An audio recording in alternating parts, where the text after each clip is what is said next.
You're listening to an Airwave Media Podcast. Our bodies come in different shapes and sizes, so doesn't it make sense that our weight loss plan should too? Noom builds a personal plan that factors in dietary restrictions, medical issues, and other personal needs so your plan works for you. One of the things I love about Noom is that it doesn't feel restrictive. Instead of focusing on what you can't eat, it helps you develop a healthier relationship with food. You can still enjoy your favorite treats in moderation, which makes it a sustainable approach that I can actually stick to. If you're looking for a personalized weight loss program that actually works, I highly recommend giving Noom a try. It's a program that's helped me achieve my goals and feel better than ever. Stay focused on what's important to you with Noom's psychology and biology-based approach. Sign up for your trial today at Noom.com. That's Noom.com. Go check out Noom today. Hey there. I'm Toya Coleman, the host of That Wasn't in My Textbook, and I'm here to give you a quick heads up that here on Queen's podcast, Kate and Nathan use colorful language to paint the full picture.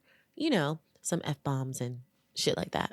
So if strong language makes you clutch your pearls, you might want to skip on this one.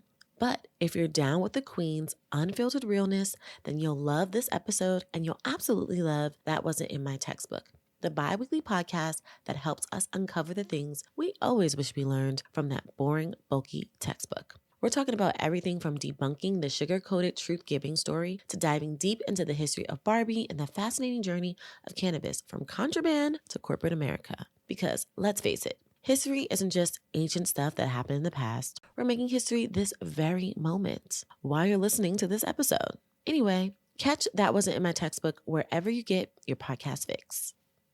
Hi, this is Katie. And this is Nathan. And you're listening to Queen's Podcast, the show about women in history.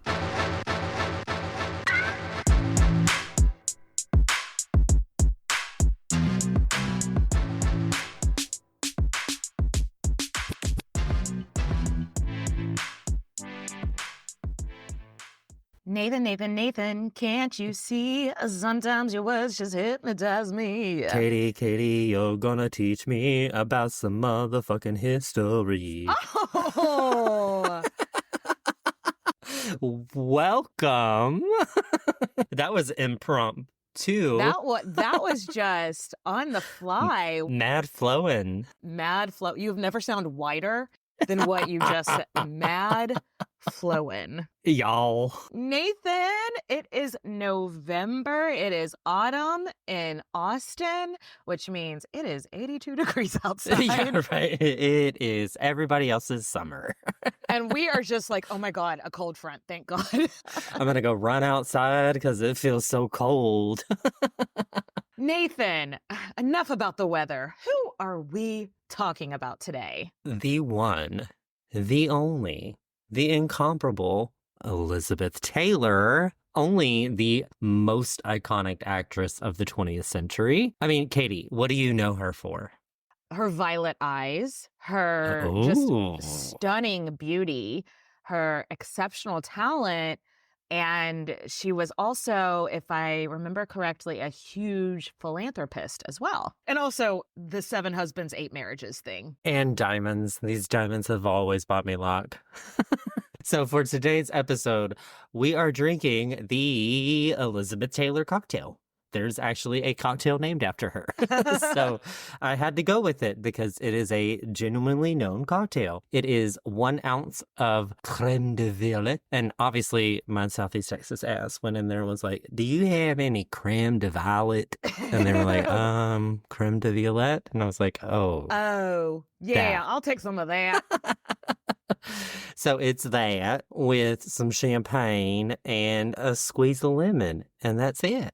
It's just real simple, y'all. I am doing a dry next couple of weeks. I just got back from visiting my family in the UK, and we were there for 2 weeks, and I think I drank every day. So my liver was like, please, girl. Yeah, it's England. So I am drinking, I literally just Googled violet mocktails, and this came up. And it's blueberries and blackberries, coconut milk, and chilled hibiscus tea. popped in the blender. Yeah, I think that hibiscus tea gives it that floral thing that the creme de ville has. I can't do it right, y'all. Can't do it right. So before we get started, we have some Patreon shout-outs. Patreon! So thank you so much to our Patreon supporters, Jennifer and Olivia. Also to Debbie and Gisela. Yes, and thank you to everybody that supports us on any level, whether it's just listening to the show or following us on socials. And if it's your first time here, welcome as well. I do want to make just an announcement up top about the Patreon. If you are already a subscriber, this shouldn't affect anything. But if you listen to this episode and say, hey, I want to go subscribe to them, and you have an iPhone, I would suggest not going and signing up on the Patreon app through the Apple Store, because it is a long and confusing story that I don't completely understand, but Apple has added on some fees if you sign up using the Apple app for a Patreon subscription.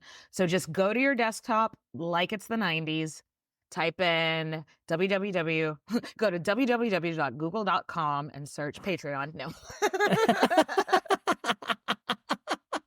Go to patreon.com/Queens Podcast and sign up on your desktop, not on an app. So yes, because Macintosh got to make it Mackin' crazy. I don't know why. Unless you just think that Apple needs more of your money, then in that case, go crazy. go for it. Actually, no, I think I've set it up to where we will actually eat the extra fee. So, I mean, I guess do what you want, but if you like us, don't do that. don't hurt us. Don't hurt us so much.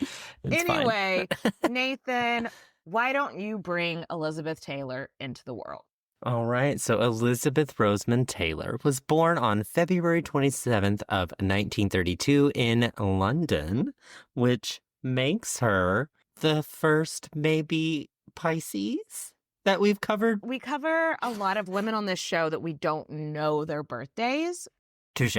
And so she is the first person that we're covering that we definitely know is a Pisces. We will link to her chart, like her full chart, in the show notes. But her big three: Pisces sun, moon in Scorpio, rising in Sagittarius. Whoa. That is a lot of intense personality. Lots of feelings. Yes. Lots of feelings. So, fun fact, Elizabeth Taylor hated being called Liz or Lizzie. So, we do like to give the occasional fun nickname, but we're not going to for this episode because she's strictly Elizabeth. I don't need the ghost of Elizabeth Taylor coming and haunting me. Absolutely not. So I will call her Elizabeth, not Lizzie. Pour her a glass of wine and be like, hey, girl, you want to sit poolside and talk about some queers you may have known? So her mother, Sarah, she had tried to be an actress before getting married. She moved to New York, tried to make it on Broadway, but she didn't get very far in her career. And then Elizabeth's dad, Francis Taylor, was an art dealer. And so they were actually both American, but Dad's job moved him to London for art selling reasons. And there in London, they lived a very, very comfortable life. And her dad was best friends with this guy named Victor Cazalet. And Cazalet was so well connected that his godmother was Queen Victoria. So he's not exactly slumming it. So he's got a foot in the door with polite society, to say the least. So we don't have time to go into a lot about Victor Cazalet's life, but he was a gay man and he was a member of Parliament. And him and some other gay members of Parliament, I'm sure they were on the DL because it was the 30s or whatever, but still, they would later get the nickname the Glamour Boys. Okay, wait. Where is this society and where can I sign up? The Glamour Boys. That is just so happens to be my middle name. Victor and Elizabeth's dad were close. Like really close. Like bumping butts close? We have no evidence. Okay. We have no evidence. It's just rumors that Victor and Frances were more than friends. But bumping butts. As the famous saying goes, where there's smoke, there's butt stuff. So, did I get that right? I think so. Yeah. I think so. Anyway, back to Elizabeth. It really seems like her early life was very, very happy. Pretty idyllic. Everything's going well. She had an older brother named Howard. And both of the Taylor children were doted on, but Mama definitely had a favorite. But that was, happened to be not me. It happened to be the outrageously beautiful daughter, Elizabeth. Let's just go ahead and get this out of the way. There is no way of cutting it. This woman, because a lot of times we'll be like, for the time, this kind of look was in style. She is the type of beautiful that has never gone out of style, never will go out of style. She is, from all angles, gorgeous from the day she was born. Yeah, like soft features, big eyes, big violet colored eyes, like just stunning beauty. Very, I mean, it's just unreplaceable, irreplaceable. Like her mom, Sarah, couldn't take her anywhere from the day she was born without like getting stopped, being like, oh my God, your daughter looks like a baby doll. Like she looks fake. She's so pretty. Y'all can Google young Elizabeth Taylor. I will definitely put this up on Instagram. But Nathan, click that link right there of that picture of her when she was 10 years old. If this is her so young, like it's undeniable that she's going to be beautiful, you know? One of the things that made her so striking, like I said, was her violet eyes. Big. Less than 1% of the population in the world has violet eyes, as if that mutation wasn't enough. She has another genetic mutation that makes her even more fabulous because she has a double row of eyelashes. Isn't that wild? I hate her. No, I don't. I love her. But it made her eyes, which were already such an unusual color, pop even more with this double set of eyelashes. Like, do you even need mascara? Ugh. Okay, she was born beautiful. Is basically what we're getting saying. at is she was born beautiful, and no matter what she did in her life, she was always going to get a little bit of special treatment. Yeah, this is fine. God has favorites, and it's not me. Hey, I'm pretty. As you drink that drink like that. I'm pretty, damn it. Also, to make her childhood seem even more perfect, from a young age, she always wanted to be surrounded by animals, specifically horses and dogs. This girl is the definition of a horse girl. She was riding horses for as many hours a day as her parents would let her from the time that she could walk, basically. And her dad's maybe boyfriend, Victor, became Elizabeth's godfather and gifted her what other than a horse. She would have her earliest and happiest memories riding that horse around Victor's 3,000-acre estate. I Googled what else is 3,000 acres. London Heathrow Airport is about 3,000 acres. Wow. Victor just was casually like, come to my giant estate. Airport. I won't even know you're there. Victor was also the godfather to Winston Churchill's daughters. Oh, wow. So just to drive it home, they really are not slumming it in London. They've got. It would be nice to be a glamour boy. Yeah. The Taylors fit in perfectly in this world of affluent society in London. And as an adult, Elizabeth would say that if they had stayed in England, she probably would have married some aristocrat and lived her little happily married life to one man and done that whole thing. But did Elizabeth Taylor really do that? No. So what happened? World War II happened. Oh. Yes, as much as Mrs. and Mr. Taylor loved living in British high society, they did not love the idea of getting bombed. They were like, oh, better not chance it. And they moved back to the USA. And they packed up and they decided to open up shop in Los Angeles. And story goes that on the ship from London, they showed the movie The Little Princess, starring Shirley Temple.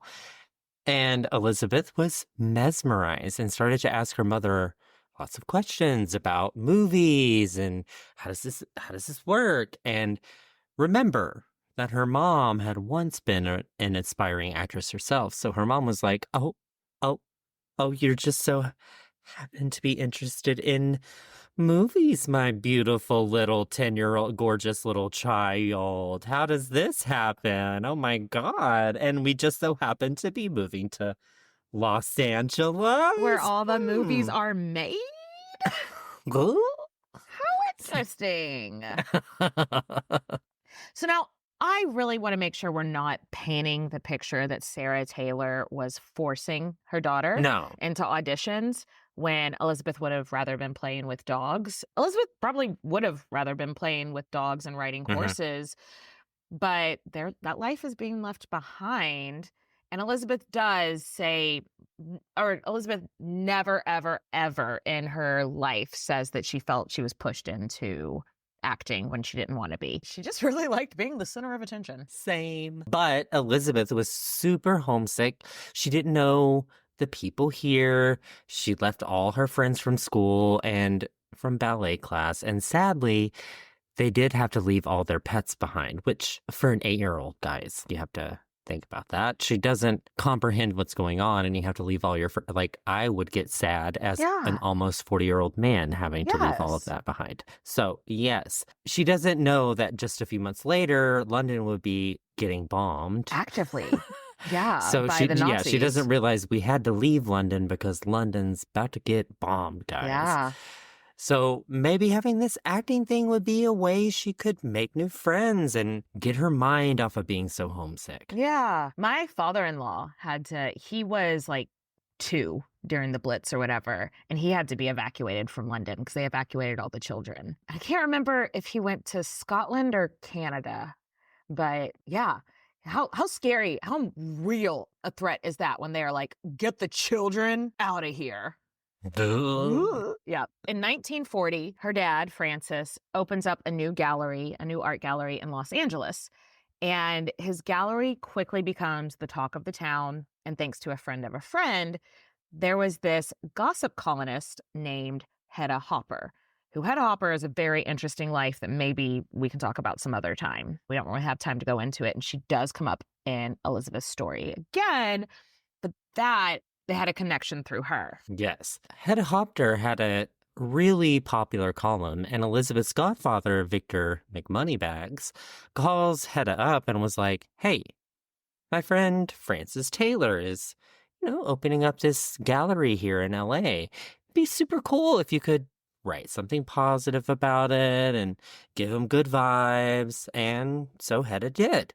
And before you know it, the upper crust of LA were flocking to his gallery, and the Taylors are now up in high society once again. It was during this time that Sarah Taylor started asking all of her new friends, like, have y'all seen my beautiful daughter? Have y'all seen, how gorgeous she is?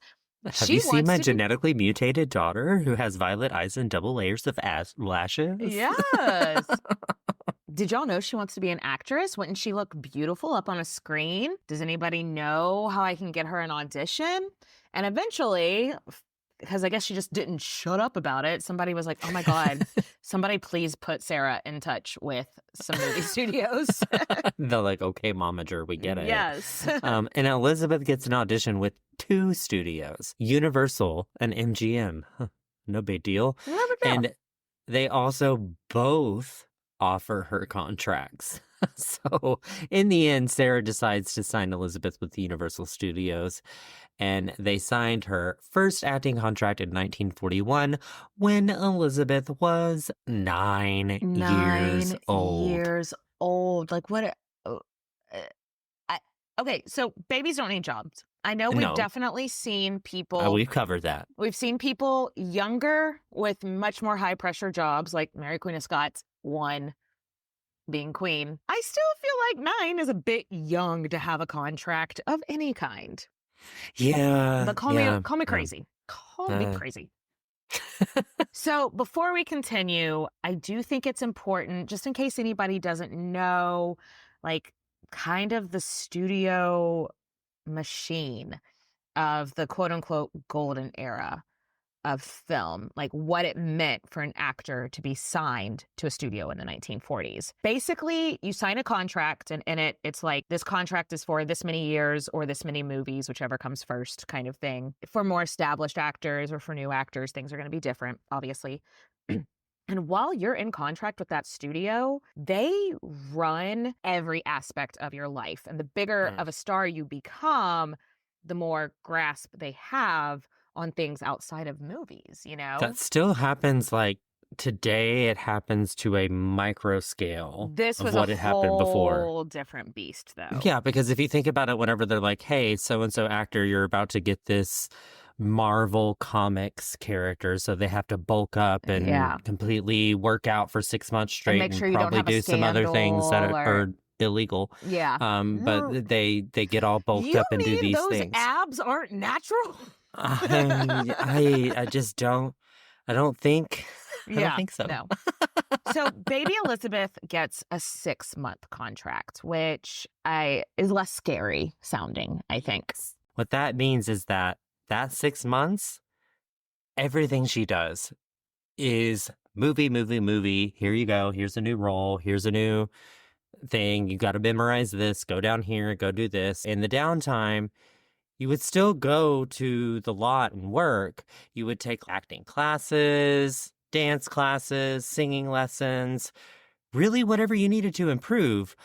Also, they had a school for children actors, so they had lots of things that she would do, just not movies as well. Yeah, because like they would try their hardest to place their actors in movies, but if nothing was coming, you didn't just sit at home waiting by the phone. You still went to the studio every day and took dance, tap, singing, acting, et cetera, et cetera. So that all sounds nice, but something you need to know is that in these contracts, they don't just run your life when you're at the studio. These production studios would also dictate who you date, who you don't date, who you could be friends with, what parties you could attend, what you wore, just like going to the grocery store or something like that. They control. It's all like publicity, right? Yes, because like they wanted to control the public image just as much. And back then they churned out movies way faster than they do now. Mm-hmm. And when an actor passed out from exhaustion from working 10 hours a day, 7 days a week, it was like meh. This is fine. Here's some drugs. Here's some amphetamines and some water. Go get back to work. We're going to talk about issues that Elizabeth Taylor had with her production studios later in life, but hers is far from the most tragic of stars from the golden era that we know of. That would probably be Judy Garland. That is an entirely different story that we don't have time for at this moment. But if you want to cry, learn about how the studios treated little baby Judy Garland. Yeah. Spoiler alert. Not great. Mm-mm. Anyway, back to Elizabeth Taylor's contract. Universal just didn't know where to put her at this point. She's in one movie, and then after that, they just let her go. And the casting director said, quote unquote, her eyes are too old. She doesn't have the face of a child. I mean, they're not wrong. Yeah, I can get that, but not her fault. Yeah, it's not her fault, but they were just like, she doesn't look like a child. Because, the biggest child star at the time was Shirley Temple, who, oh, yeah. I mean, if you look at her movies, everything about her is adolescent. Elizabeth just acted older than she was, too. Mm-hmm. The next year, they go back to MGM, the other studio that had offered them a contract. And they're like, hey, does that offer still stand? And it just so happened that MGM was looking for a very specific role that they were struggling to fill. Do you remember Lassie? I remember when we were kids, it would come on Nick at Night, like when we were little kids. Black and white. Yeah. What was Lassie about? What was the TV show Lassie about, Nathan? So it was basically some stupid idiot in the town would get in trouble, and Lassie the dog would go and save them, and then go get the little boy who Out of the owned well. Lassie to go help them out of the well or whatever Timmy's the in the case well, was. Lassie. Yeah, Yeah, it was like Lassie saved the day. Lassie was MacGyver. Lassie was yes, a dog that solved not crimes but saved people. Yes. Lassie was 911. But before it was a TV show, I didn't realize that the TV show was a spinoff of a movie. Oh. Yeah. I thought okay.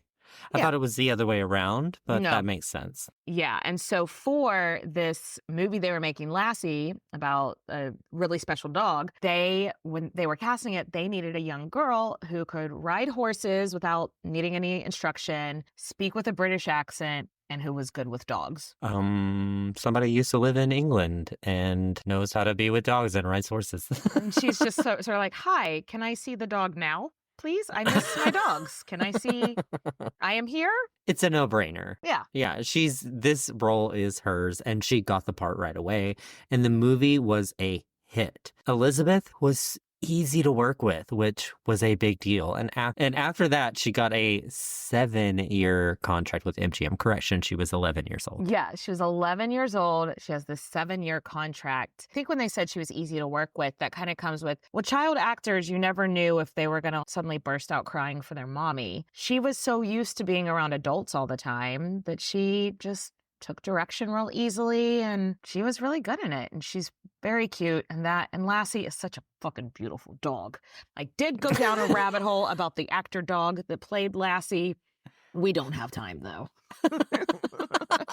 It's very aggressive. I love it. He's a beautiful dog. I want to pet him.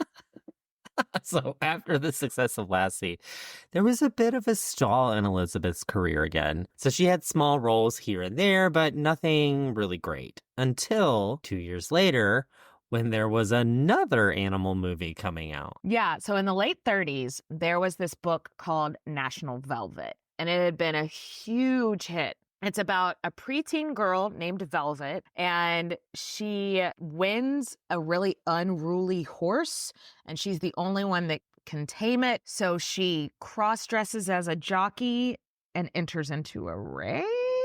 Come on, Mulan. Okay, Sorry. sure.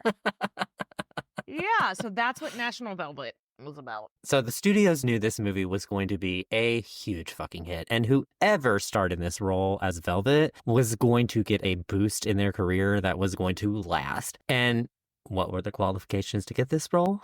Funny, you might ask, because you had to be a girl that could pass as 12, check, knew how to ride horses, check, and speak with a British accent. Check. What a strange typecast that just keeps coming and coming. Yeah. Now, there is this whole story around how Elizabeth Taylor got this role. And I think it was cooked up by the publicity team for the studio. They say that she went in and auditioned for the role. But the director was like, sorry, babe, you're too small. We need somebody that's at least 3 inches taller. Bye. So Elizabeth went and took growth hormones. No, I'm kidding. So the story goes that Elizabeth spent the next 3 months eating nothing but eggs whites and working out, which kind of. She went swimming every day, rode horses every day, every morning. And then she came back 3 inches taller by the end of the summer because she's still a kid. And she looked at him and was like, well, how about now? How do you like me now? Yeah. And the director said, now you're on your way. You're perfect. Now you're on your way. Oh, God. What a weird song for me to just start singing. So I have several questions for this, because if you could just exercise and eat protein and get taller, I would not be 5'2". Yes. I feel like back then, because we never talked about it on this show, but the movie Gone with the Wind, it was a huge publicity thing about who was going to get cast as the main character from this beloved book that they were making into a movie. So I feel like this was just a time in Hollywood where they needed more. It was just advantageous to the movie's success if they had some lore around how they chose a main character. They had to bring up a big story and have a big, there had to be this big, over-the-top explanation as to how they got the role. So this story of Elizabeth's determination to get it, that she went home and worked. Grew 3 inches. That's not a thing. What probably happened was that they realized that she was the perfect actress to play this role.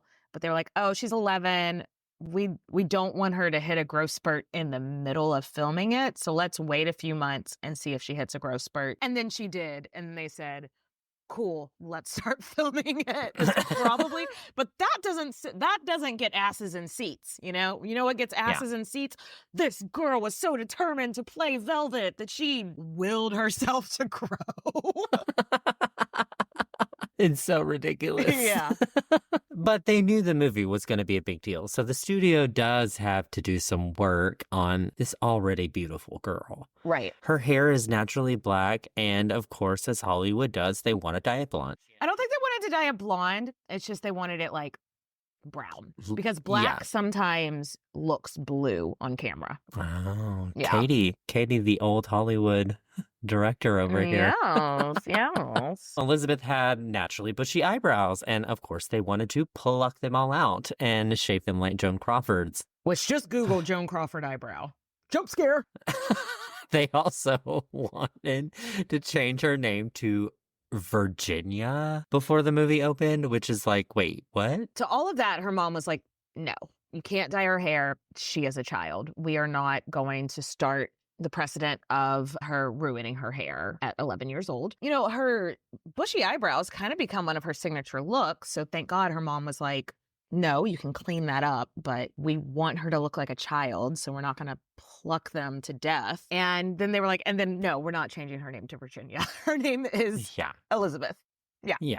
She did have to get braces for a few months, though, which honestly straightened her teeth, which easier to keep clean. So not mad at that. Yeah, not mad at that. Love that mom actually stood up to the Hollywood executives and were like, oh, no, you're not. Because that's not something, I mean, I feel like every time we talk about people being treated horribly by the studios, I'm going to talk about Judy Garland. Where was Judy Garland's mom being like, no, you're not putting my daughter on amphetamines? You know, like, I'm happy that her mom was standing up for her. Yeah. Anyway, this movie was huge. It was a big fucking deal. It was a box office success. It was a critical success.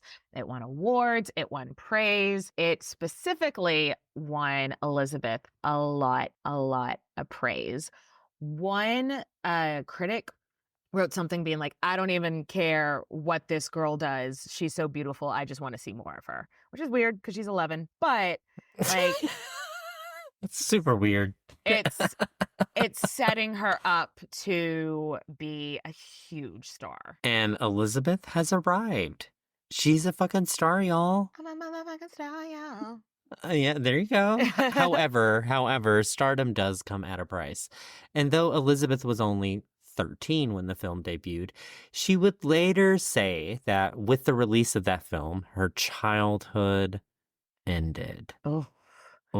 That is bleak. So that's real heavy. I'm about to go have to top off my drink. I think I might need another mocktail to take the edge off. It's so tough. All right. Enjoy a word from our sponsors. We'll be right back.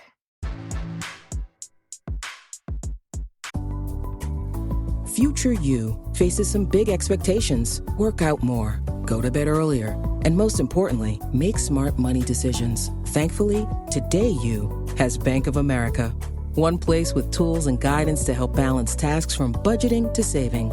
So you can just be you with big plans. Do more with a bank that asks, what would you like the power to do? Explore our tips and more at bankofamerica.com/futureyou. The holidays are here at the Home Depot, so let's get to decorating. Find your perfect tree in our huge assortment of shapes, sizes, and styles. Like the easy-to-assemble Jackson Noble Fir, with pre-lit branches perfect for styling with all your favorite ornaments. Or the Flock Starry Light Fraser Fir, with over 1,900 pre-lit memory wire branches that keep their shape so it's ready right out of the box. Ooh. Find the perfect tree now at the Home Depot.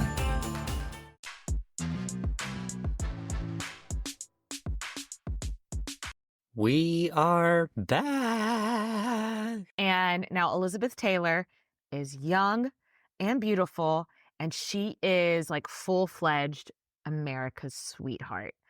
And because the world is a horrible place, people both inside and outside of the studio can't wait for this girl to grow up so they can start hyper sexualizing her. Which, do you remember when we were, because I think we're the same age as the Olsen twins. Do you Yes. remember when we were like, when they were doing like a countdown until the Olsen twins were 18?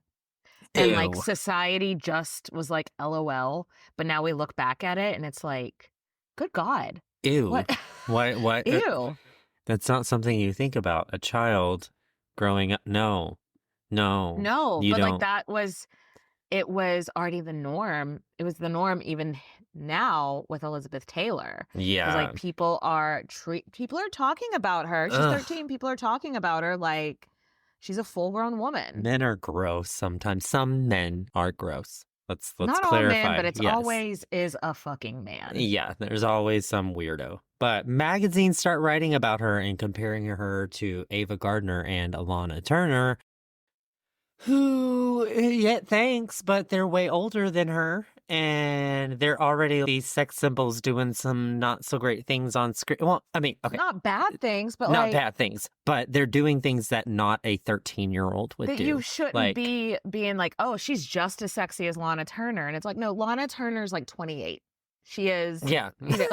Let's not. There is, unfortunately, a really icky story. Nathan, do you know who Mickey Rooney is? Oh, yeah. Like Judy Garland. Like, that's immediately what comes in my head whenever you say Mickey Rooney. Yeah, Mickey Rooney he was a child actor himself, but now he's an adult, and he was always in those movies with Judy Garland.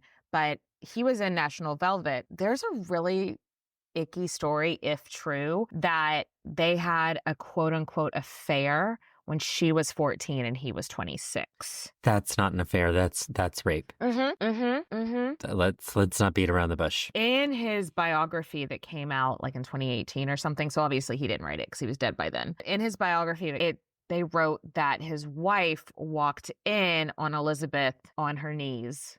And I'm not going to say the rest of that because she's 14. I would not be a happy wife. Mad wife, mad life. The rumors that were going around the studio and everything, the phrase used was always that Mickey and Elizabeth were having an affair.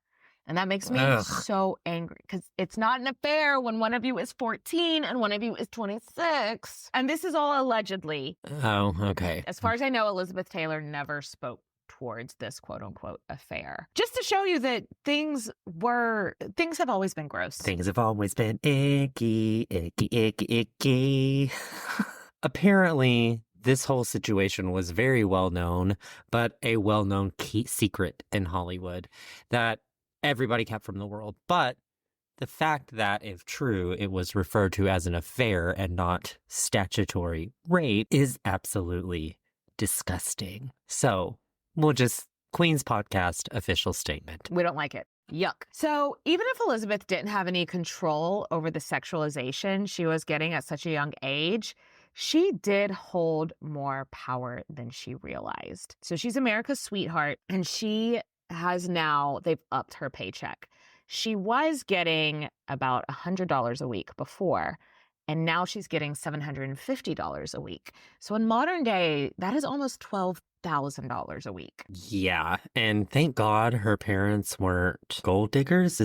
That's not a term for Could be. gold diggers? Her parents didn't need to try to steal her money. Yes, Thank God. yes. Her mom was technically her manager, but she got 10%. But unlike most childhood actors who have their parents try to take more of that money, Elizabeth's mom actually put that in savings. And she had a good, this isn't Honey Boo Boo. Yes. Let's just put it that way. Who now can't, worked her whole childhood and For nothing. Yes, doesn't have money to pay for college. Oh, that's a whole nother story. But no, what we're getting at is that it wasn't always the norm that the parents didn't try to steal their kids' money because there wasn't laws in place like there is now around child actors, their parents having to put so much of it aside. So Elizabeth is going to have a nice little nest egg, to say the least. And now we have to introduce a very terrible character that has shown up in a lot of old Hollywood stuff. I'm just going to say it. He's like the Harvey Weinstein. Oh, for sure. Sure. He was the blueprint. He was the Yeah. Harvey blueprint. Absolutely. Yeah, his name is Louis B. Mayer. He was the head of MGM, a very big production studio, and he's very scary. Yeah. There were a lot of people in the business that he did a lot of horrible shit to. He sexually assaulted Judy Garland. He tried to come on to Shirley Temple's mom while he knew his business partner was actually assaulting Shirley Temple. Yeah. Ugh, this dude is like the blueprint Yes. of Pokey Weinstein. Ugh, gross. In the quote unquote golden age of film, he could make or break your career. That saying, like, you'll never work in this town again, is probably something that From him. Yeah. And that is that evil trope that we all have heard over and over and over about the ugly side of Hollywood is Louis B. Mayer. Absolutely. But unfortunately, he's super powerful and he's super fucking rich. Yep. One day, because they're on contract with MGM, like, I forget what the MGM stands for, Mayor Goldwyn, and then there's some other M or something like that. So he's one of the M's in MGM. And one day, Elizabeth and her mom go into his office, and they're like, hey, we heard Elizabeth is being considered for a musical movie, but she doesn't sing, she doesn't dance, and we don't have any we don't have any voice lessons planned. Should we get on top of that? How's she going to do this? How's she going to do that? We don't want her to embarrass herself showing up. And this fucking guy loses his shit. And he's like, who do you think you are coming in here talking to me about like how to run my studio? And he told Sarah, I took your fucking daughter out of the gutter. My man. Excuse me, wait, whoa, gutter? Gutter? Gutter? We Gutter? came from English high society, and we came here, and we were doing just fine before you got here. We were riding horses on 3,000 acres of old British money. There's no gutters in this situation. Où est le gutter? There's none. Katie pulling out the French. There's no gutters, my man. It feels like you might do a This Fucking Guy episode on him. It would be a lot of really sad things about Judy Garland. He did one of your main girls wrong, Miss Judy, so you might hate him. Yes, I am predisposed to already not care for this man very much because of my deep love for Judy Garland. But yeah. Ugh. Anyway, in response to ye old taking me out of the gutter situation, Elizabeth says that she swore for the first time in her whole life. According to Elizabeth, she shot up and said, don't you dare to speak to me that way. You and your studio can go to hell, and I will not be stepping another foot on this lot until you apologize to my mother. And storms out of the office. Okay. She is 15 years old. She is a 15-year-old girl, and this is the most powerful man in the entertainment business. And she storms out of his office and runs into the lobby. And once she's out of his earshot, she starts crying, which Katie. big Pisces move. I have my feelings. You are going to hear about those feelings.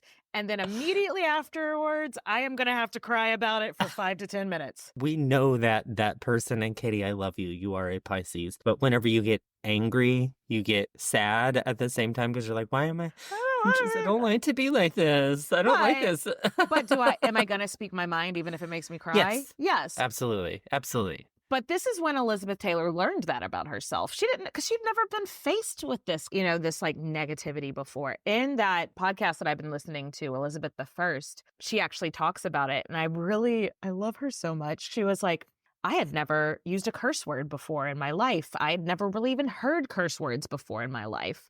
And she goes, and now I fucking love to curse, but I curse for fun. I don't curse for hate. And she was like, this was not cursing for fun. That's powerful. She was like, I fucking love cursing, but not if I'm, actually hatred. Like, hate. It's like adding seasoning to your food, like. I love this. Fuck. Fuck yes, but not in anger. But that was the first time anybody had cursed at her in her entire life. Yeah, but she finally got to mouth off to somebody. And this is the first time that our girl has stepped into her big clit energy. Undeniable big clit energy, 100%. Yeah, she would later say that she had no idea what gave her the courage to speak that way to him at that time. I mean, grown-ass men were getting yelled at by this child molesting lunatic every day, and everyone just laid around and took it because he had money. But, honey, you are not going to speak to Sarah Taylor that way. Absolutely not. Do you know who my godfather is? He is a glamour boy.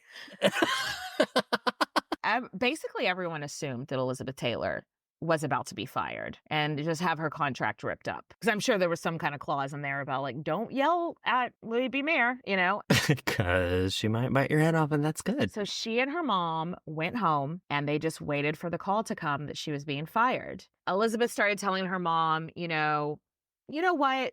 I don't even care. If I get fired, I can go to school. If I get fired, I can go to prom. I can go hang out with friends. I can have a normal life if I get fired. So She's just like optimistic, like I can live normally. She's like, I'm not even stressed. If I get fired, maybe it's for the best. But the call never came. And Elizabeth was never fired. MGM wasn't going to let her go to another studio. Like, are you kidding me? They're gonna milk every single penny from her. And this began Elizabeth Taylor's difficult relationship with her studio, MGM. This also began Elizabeth's realization that she wasn't a person to Louis B. Mayer and his colleagues. She's a dollar sign. She's money and nothing else. Literally nothing else. Well, that got dark. I know. Do you want to talk about diamonds? Tripping in Jules Elegance, yes, please. Yes, please. The holiday season officially starts when you get that first card in the mail. Shutterfly makes it easy to add more meaning to the everyday with hundreds of holiday card designs that can be personalized in seconds with your favorite photos from this year. Select your greeting, customize the color, and even add little extras like personalized foil to make a holiday card that really shines. Enjoy 40% off with code SMILE40 at Shutterfly.com and send something meaningful this year. See site for more details. Gift the remarkable with Marc Jacobs fragrances this holiday season. From the iconic Daisy and Perfect to the all-new Daisy Wild, Marc Jacobs perfume gift sets include everything she needs to feel special. From her favorite fragrance, plus the matching travel spray. Holiday gifts don't get much more perfect than this. So if you're looking for a gift inspiration these holidays, gift the remarkable with Marc Jacobs.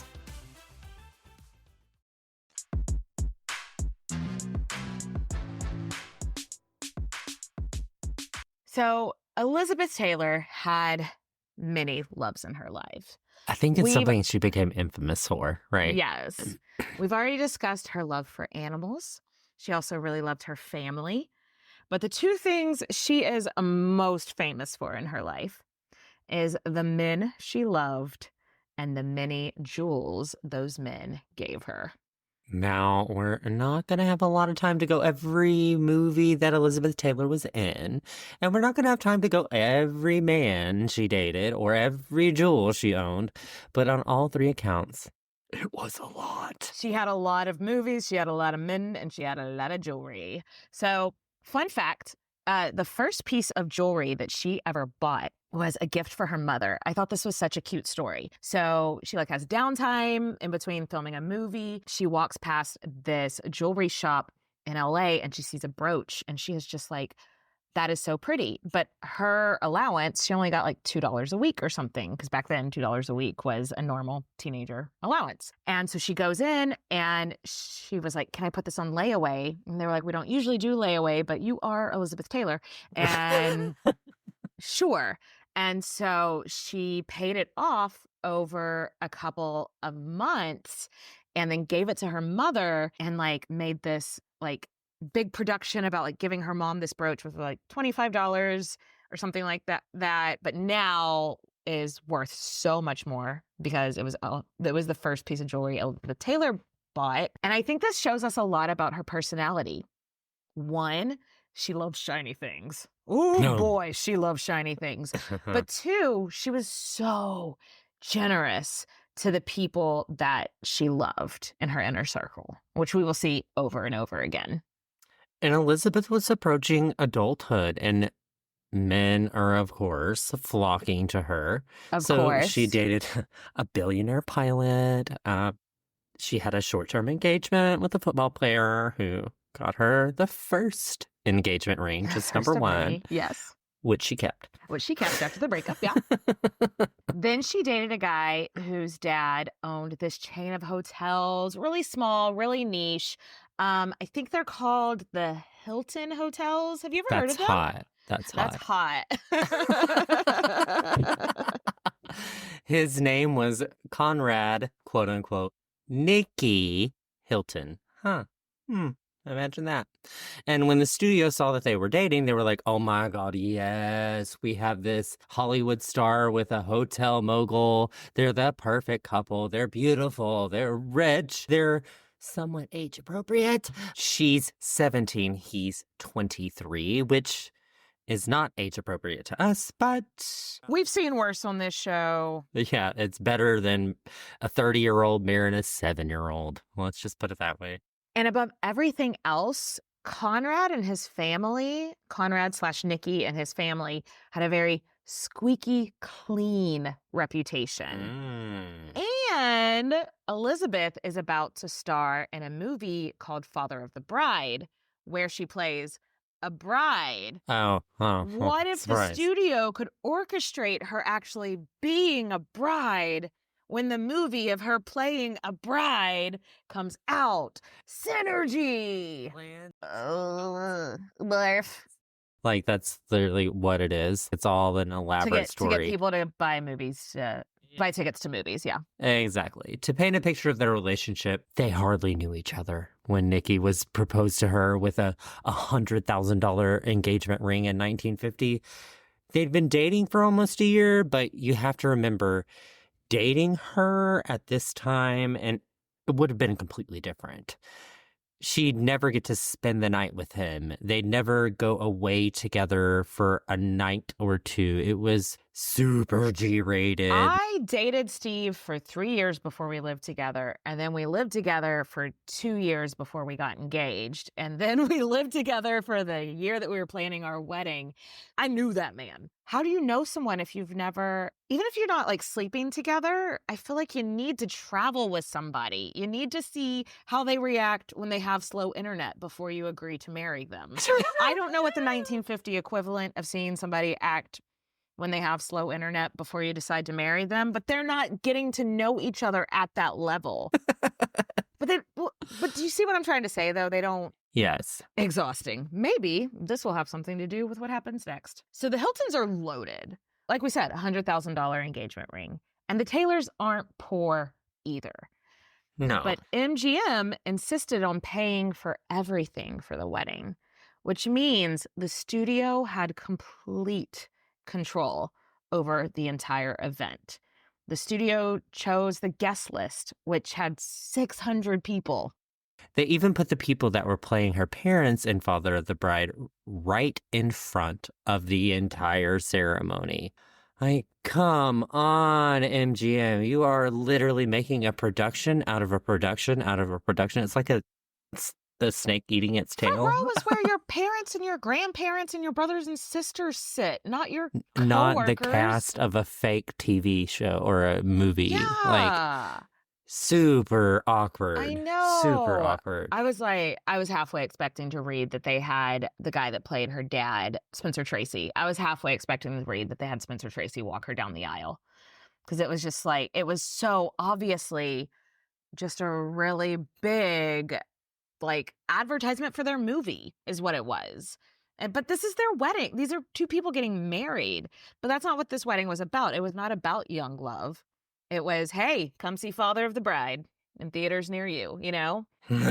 Later on, spoiler alert, this is not the only wedding she'll have, but I think it does give her a bad taste in her mouth for the rest of her life on big weddings in general. But did she look beautiful that night? She looked so beautiful, Nathan. Okay. So she won the night. Yes. Right after the two embarked on 3 months of honeymooning, and immediately everything fell apart. Nicky has a drinking problem and a gambling problem because he's a Hilton and he's staying in a hotel and he can go gamble and drink all night long and not have to pay anything. And Nicky was also physically abusive towards her, which is a bigger reason to divorce someone. So moving forward, I'm going to call this man Icky Nicky. I kind of love it. Icky Nicky. He was really abusive towards her, and she had no idea where this was coming from, because you got to remember, when they had been dating, they probably weren't left alone all that much, you know? Mm-hmm. So now she wouldn't have been a complete stranger to angry drunks. In an interview in the 1990s, Elizabeth told Barbara Walters that her dad resented her success, and he would drink, and when he got drunk, he would quote unquote bat her around. Okay, that sounds like which doesn't abuse. Sound great. Yes. But this sounds, what Icky Nicky sounds like, it was more than just batting her around. Yeah, it was way more than batting around. Yeah. He was beating the shit out of her and even caused her to miscarry when she was pregnant the first time. Yeah. They came back from the honeymoon and Elizabeth Taylor was stressed out. She was smoking like a chimney. She lost a ton of weight. She was like super jittery. She's drinking more than she'd ever had. At this point, she's mentally checked out. She's done. She can't do any more. It's over. She's filing for divorce. As much as the movie studio is going to be the bad guy in a lot of her story, here's one nice thing they did. Like, she goes to them being like, I need to file for divorce. They helped her keep it as quiet as possible, like leading up, bribing newspapers and magazines not to run stories. Or when they did run the stories, make her look like not someone that was just quote unquote giving up on a marriage or whatever. Don't get it twisted. This was not out of the kindness of their heart. It was so it didn't tarnish her reputation, so it didn't hurt their bottom line. But either way, she wasn't alone in this process, which is cool. And in the end, Elizabeth was divorced after only 8 months of marriage. And the divorce was on the grounds of quote unquote mental cruelty. Not a good look. In the show notes, I've linked out to an old LA Times article. It's literally a scan of an old newspaper. So it's not the easiest to read, but it does go over her testimony in court.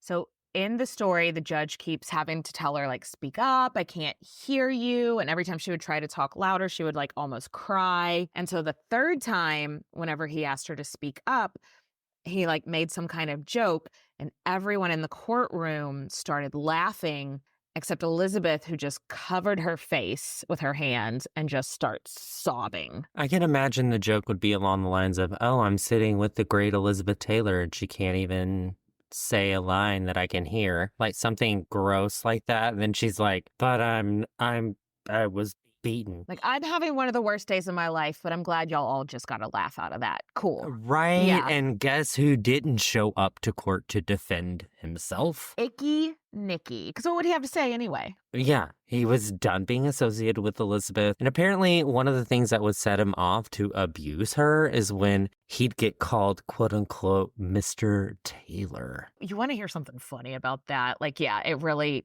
triggered him to be reminded that his wife was more independently successful than him. If you Google Conrad Nicky Hilton, every single picture of him on Google Images is with him with Elizabeth Taylor. In his obituary, it was the first husband of Elizabeth Taylor. So, about 10 years later, he married another 18-year-old. She also filed for divorce based on mental cruelty. And he died of complications from alcoholism at only 42 years old. But now Icky Nicky is in the past. And Nathan, tell me about this divorce agreement. Yeah, so it allowed her to take back her maiden name legally. It also allowed her to keep that $100,000 engagement ring, just like she kept the first one. So she also got to walk away with not only the $100,000 ring, but the public sympathy. Yes. And so now things have changed in Elizabeth's life. Like, she has gone from child to woman now. I wish that the transition would have been more peaceful for her, but it was not. She's divorced. She's an adult. She doesn't go back to living with her parents after the divorce, but also she's a rich woman So she can have her own place. She's an independent woman now. She's also 19 years old. She's 19. But for back then, that was considered a woman. She has independence, which is something she probably, up until this point, didn't realize how much she wanted. Yep. And she would later say that this was a very strange time in her life because she had the body of a woman and the public said she was a woman and she was certainly being treated like a woman. But in a lot of spaces and bandwidth, she still felt like a child because she always had somebody taking care of her and always doing this. And so it was She was just so sheltered. And now she's just out in the Yes. world by herself. So it was a time of a lot of growth for her. Either way, our girl got to enjoy some freedom that she had never had in her life before. Yes, the studio was still running a lot of her life, but she got to have her own apartment. So they may control who she goes out with, but hey, she can have friends over whenever she wants. They can't control who comes into her house, which let's take those little wins where we can get them. And on top of this newfound freedom, Elizabeth is also about to start making some serious films. So she stars in a movie called A Place in the Sun, which was important to her life for two reasons. One, she would later say that this was the first movie she ever acted in. Obviously, she was in Lassie and all this, but she'd never played something other than herself. So this was a challenge to her professionally. Right. Another reason is because she met a man named Montgomery Clift. And no, this is not husband number 2, but he did become a very, very close friend of Elizabeth's, which would set a trend for like the rest of her life, is that anytime she was a co-star with a gay man, especially like when he's closeted, they would form like intense friendships that would last the rest of their lives. And that's why she's a gay icon, right? Like that's one of the reasons. Yeah. Unfortunately, we won't get to talk about their really heartwarming friendship too much, but we've linked an article from elizabethtaylor.com in the show notes. His nickname for her was Bessie May, which, I mean... Can you imagine anybody else, like, she doesn't even like being called Liz. Could you imagine being, hey, Bessie May? And she's just like... Yep, that's what Cliffy calls me. I'm sure it has to do with the horses and the maybe. animals, like the whole vibe that she had. So it was a Bessie May, and she's like, absolutely not, but okay. But for you, sure. They did 4 or 5 movies together over the course of the next 15 years. Not a lot of people knew that he was gay, but like, he would come over and like to her hotel room, and she would like take a bath, and that's like when they would run lines and stuff. And so everyone just assumed they were having an affair because he was always coming and going from her hotel room, maybe in a robe or whatever. And I was like, no, that's just... And that's how Nathan survived the 40s if I was born in that time. No, Montgomery Clift, oh my God, he is so unbelievably handsome.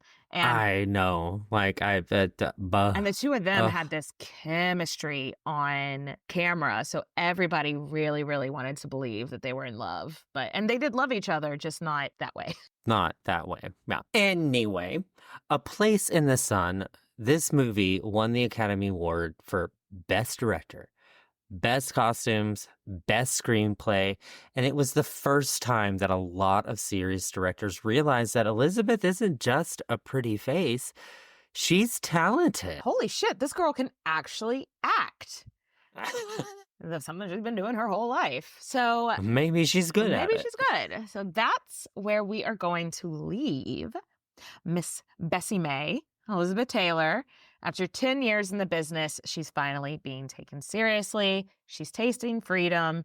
She's shed 1 asshole husband and gained 2 engagement diamond rings, and she's only 19. So cheers to that. Cheers to that. I can't wait to see what happens next.